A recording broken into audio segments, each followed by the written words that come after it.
আমাদের বাংলাদেশ খেলাফত মজলিসের পতাকা ধরে শামিল হন।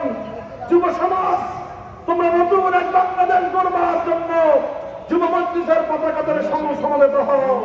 ছাত্র সমাজ আসো, আমাদের ছাত্র মজলিসের কাতারে আমরা তোমাদেরকে নিয়ে স্বেচ্ছাসেবক বাহিনী গঠন করে নতুন বাংলাদেশ গড়ে তুলব ইনশাআল্লাহ।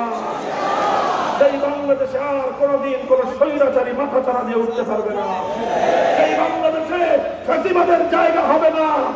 সেই বাংলাদেশ থেকে ইসলামকে অবজ্ঞা করবার দুঃসাহস কেউ দেখাতে পারবে না। আল্লাহ পাক রব্বুল আলামিন তৌফিক দান করুন।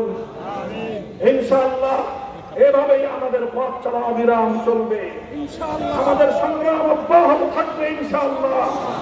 যতদিন দেহে প্রাণ আছে, হৃদয় স্পন্দন আছে, আল্লাহর জন্য, আল্লাহর মাখলুক মানব জাতির জন্য আমরা আমাদের সংগ্রাম অব্যাহত রাখবো ইনশাআল্লাহ। এভাবেই দেখা হবে রাজপথে, কথা হবে স্লোগানে স্লোগানে। আল্লাহ পাক আমাদের দেশের জন্য